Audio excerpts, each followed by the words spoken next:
Salam mudah untuk kita semua dimanapun kita berada saat ini. Hari ini aku mau sharing banyak hal ke kalian yang aku harap bisa menguatkan kalian dimanapun kalian berada. Mungkin di antara kita di sepanjang tahun ini sudah membuat planning, membuat rencana, dan bahkan sudah menyusun dengan begitu matang, tetapi tidak sesuai dengan apa yang diharapkan. Mungkin di antara kita saat ini ada yang sedang merasa gagal, merasa kecewa, merasa sedih, patah semangat, dan bahkan ada yang merasa sangat-sangat pesimis. Tapi jangan takut karena hari ini aku mau memberikan kabar baik untuk kalian semua. Di mana aku harap aku bisa membantu kalian untuk menguatkan kalian kembali supaya kalian jauh lebih baik dalam kondisi apapun yang kalian alami saat ini. Hati yang gembira adalah obat yang manjur, tetapi semangat yang patah mengeringkan tulang. Kok bisa ya? Hati yang gembira menjadi obat yang manjur, tapi semangat yang patah mengeringkan tulang. Perkataan ini merupakan perkataan yang luar biasa oleh seorang raja yang diberikan hikmat oleh Allah. Raja ini bernama Raja Salomo. Perkataan ini sangat luar biasa, mengatakan bahwa hati yang gembira merupakan obat yang manjur. Nah, sekarang pertanyaannya, apakah obat-obat yang kita konsumsi bukan obat yang manjur atau bukan obat yang bisa menyehatkan tubuh? Nah, kata-kata bijak dari Raja Salomo ini mau mengajarkan kita bahwa arti dari kata gembira di sini bukan hanya sekedar bergembira, tidak. Tetapi artinya adalah bersuka cita, sangat bergembira, sangat bergairah, sangat-sangat memiliki sukacita yang dari dalam. Dan kata manjur di sini pun bukan sekedar manjur, bisa sehat, bisa sembuh, tidak. Tetapi membuat kita menjadi lebih baik, dipandang lebih baik, membuat kita menjadi lebih baik, menjadi lebih sehat, menjadi lebih luar biasa dipandang oleh orang lain. Tetapi kata patah, dari semangat yang patah, ini lebih mengarahkan kepada hancur, kering, layu, dan bahkan tidak bisa digunakan kembali. Nah, sekarang pilihan di tangan kita. Hati yang gembira adalah obat yang manjur. Ketika kondisi hatimu sedang baik, kondisi hatimu sedang sehat, kondisimu sedang menekan walaupun membuat kamu merasa menderita, membuat kamu merasa sedih.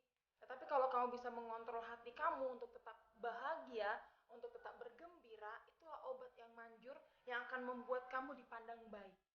Membuat tubuh kamu, membuat jiwa kamu, membuat pikiran kamu menjadi lebih baik. Nah, sekarang pertanyaannya, bagaimana sih caranya supaya kita bisa tetap bahagia dalam kondisi buruk, banyak tekanan, banyak masalah? Kuncinya hanya satu. Tesalonika mengatakan dengan jelas, mengucap syukurlah dalam segala hal karena itu yang dikehendaki oleh Allah di dalam Yesus Kristus. Ketika kita mampu mengucap syukur, ketika kita mampu mengatakan Tuhan itu tetap baik, dalam kondisi kita yang paling buruk dan paling terpuruk, kita masih mengatakan Tuhan Engkau baik, Engkau luar biasa, Engkau sangat-sangat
dan jangan pernah lupa untuk bergembira.